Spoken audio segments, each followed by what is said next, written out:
I'm Effie Barker. We are right here in downtown Los Angeles. A student of Cal State University Northridge died while on a hike. We all want to enhance our look before we take a photo. Ako po si Effie Barker at nandito ako ngayon sa Sovac Gallery in Abbot Kinney, Venice Beach. Magandang hapon po mga kababayan. Ako po si Effie Barker at nandito ako ngayon sa Universal Studios for the red carpet of the movie Kobu and the Two Strings. When you say we're not going away with these issues, what are those issues? Is the son of the labor union leader, Cesar Chavez, attorney Fernando Chavez. What would you think would be Cesar Chavez think of the politics of immigration of today?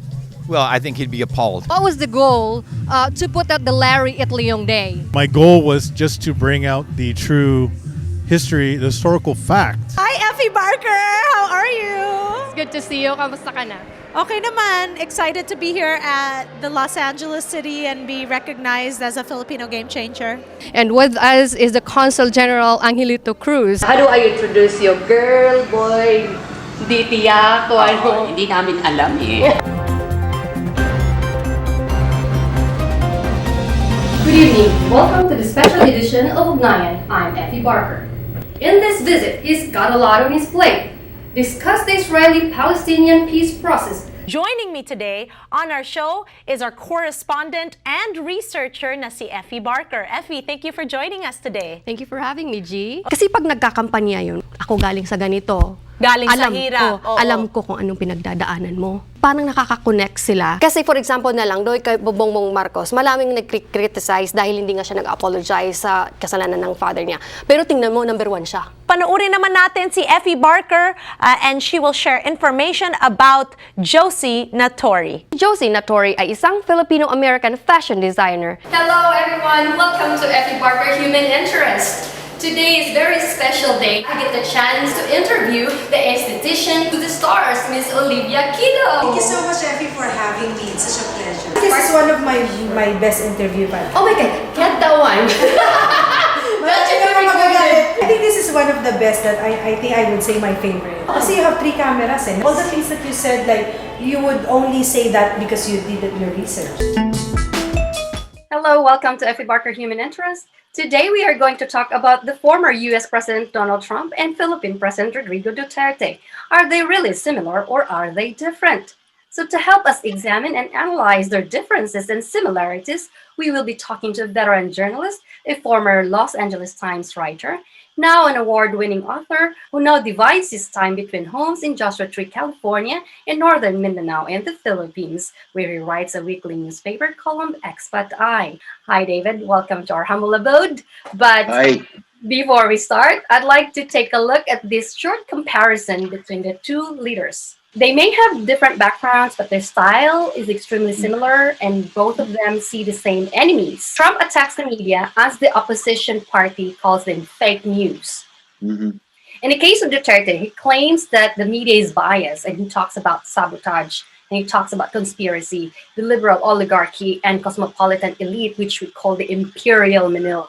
I've read the boarded windows you wrote, mention in there about banning of Trump from social media. Are you saying that you are worried as well that at some point also you are going to be suppressed with your speech, your political speeches?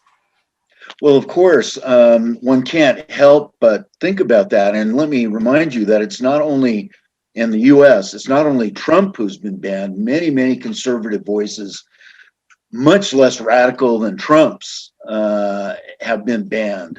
And of course, social media is, it's private enterprise. They have a right to do what they want. And I don't challenge that. However, the reality is that that social media has become, in America, certainly, and I think in the Philippines as well, a major, major source of communication. It's the way that people communicate. The new president, Joe Biden, also communicates on social media. And everyone does. It's kind of a new era. So when social media begins banning people based on their politics, which I think is what they're doing, of course, that's very frightening. And I wonder, at the moment, I don't think I'm important enough to be banned, but who knows how far this is going to go. And their excuse is, well, it's misinformation, or it's violence, it's language is going to inspire violence. And of course, the question is then by whose definition? Just because Facebook says something is misinformation doesn't mean it is. Right. And I have to butt in a little on that one because Sure. I feel that Trump did not stop any media Right. from publication, but he True. was banned. And also these mega internet tech companies, why are they not being regulated in the same way as the newspapers and television being regulated? Well, that's a very good question, and I think that's a discussion going on right now in America. About why that isn't so, and maybe that should be so. Of course, the problem is that the party now in power, the Democrats, are the party favored by social media. So I doubt that anything is going to change very soon because, the Democrats, as far as I can see, have no interest in regulating social media because social media is very kind to them, as well as mainstream media, but there is a discussion going on now in America, especially among conservatives about that, and Right. calling for more regulation. It's just that these private companies has taken control of the social communication. Yeah, and there seems to be, to my mind, that's very troubling, because because a few people, the CEO of Facebook and the CEO of Twitter, and Google and so forth, have a tremendous amount of power.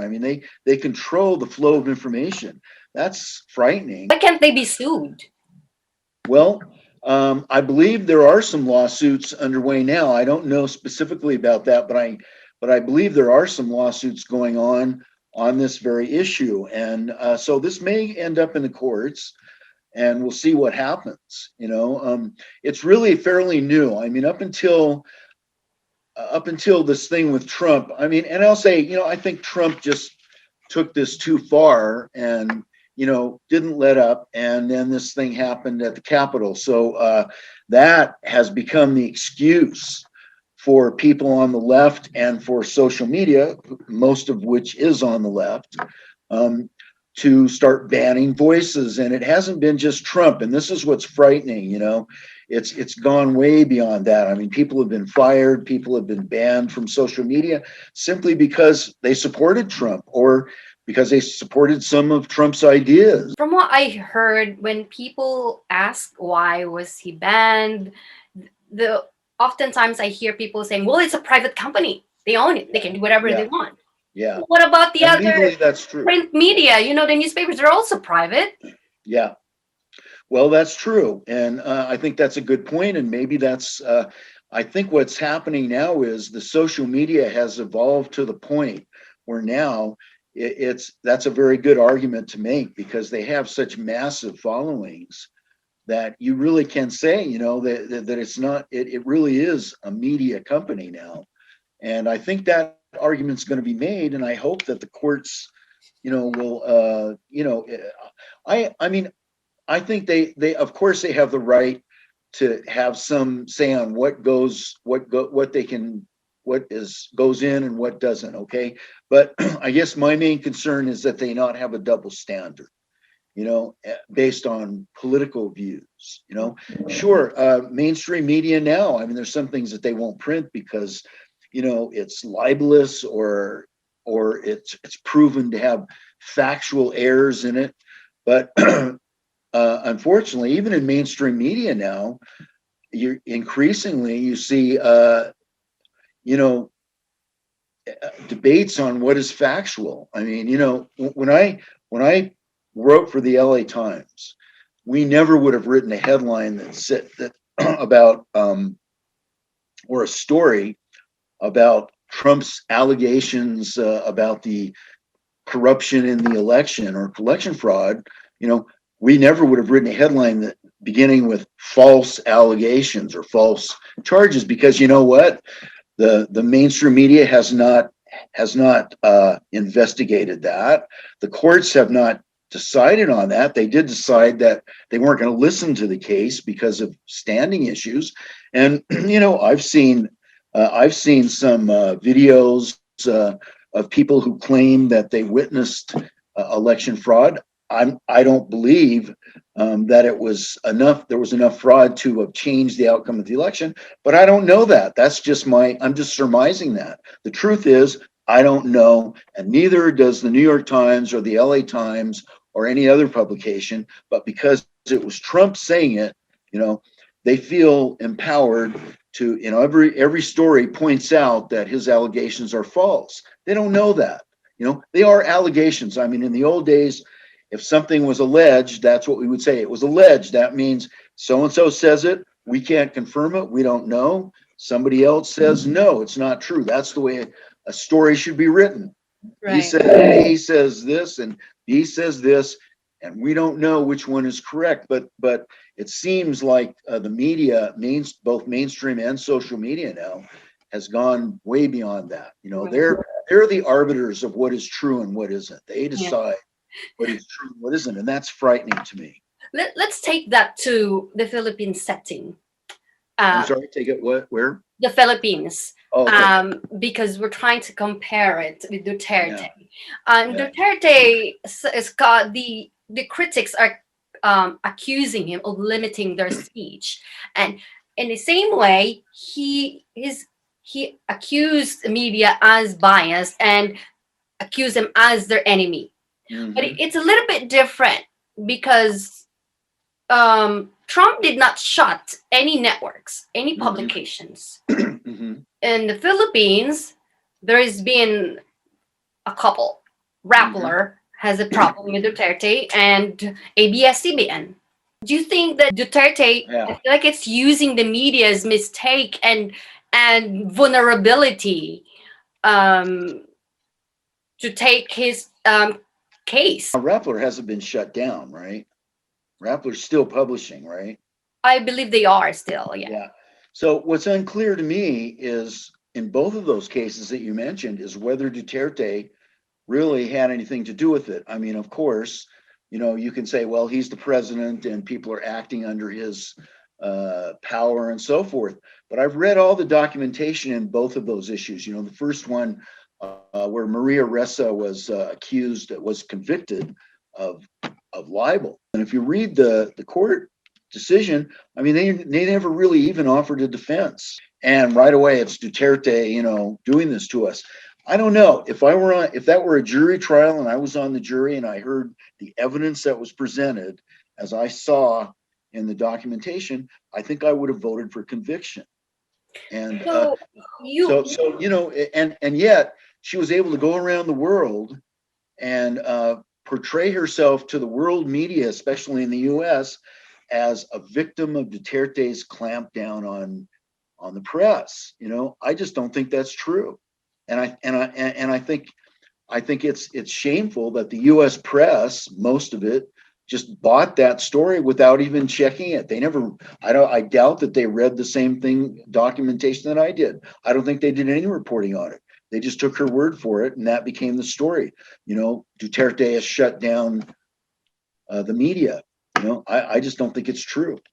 Now, this discussion that we're having, comparing Trump and Duterte, and with the issue with the media, you are an American journalist who lived in the Philippines. I certainly tried to understand Duterte.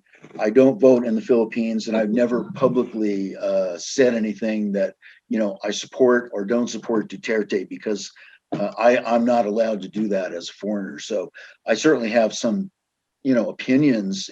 You understand him better. I understand him, and I like to analyze him, and I do think there are a lot of similarities between Duterte and Trump. They both, it's complicated, and what they have, the main thing they have in common is they're both populists, and that's kind of become a bad word in the Philippines. I notice in the Philippine media tends to refer to populists in a negative way, like if you're a populist, that's a bad thing. Really, all that means is that you speak for the common man, okay? They both seem to have found their power through representing a certain element of their societies, which was not represented by the press. or by the powers that be.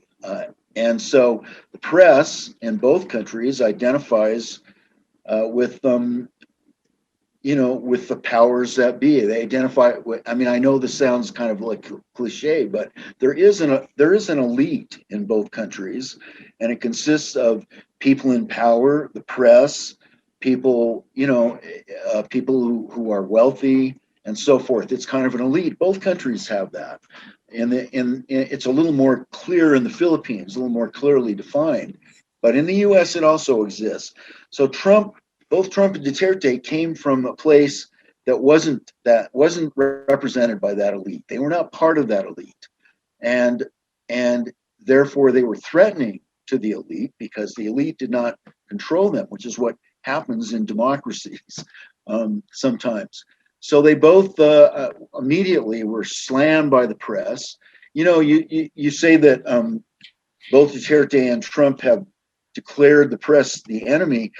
I'm not sure who started that. I mean, you could argue that really the press kind of declared them the enemy first, and they responded. I don't know. It kind of goes both ways. In the U.S., the press, for the most part, has consistently, since before even Trump took office, portrayed him as the enemy, a foreign agent, conniving with Russia, un-American, dictator, Hitler, all kinds of things. So they kind of treated him as an enemy, and to some extent the same thing in the Philippines, especially in Manila, which is sort of the seat of the elite in the Philippines. Duterte is the first president, I believe, who's not from Manila. He's from the provinces, from Mindanao. That's threatening to the Manila elite, and so of course, they treat him in some ways the same way the press in America treats Trump.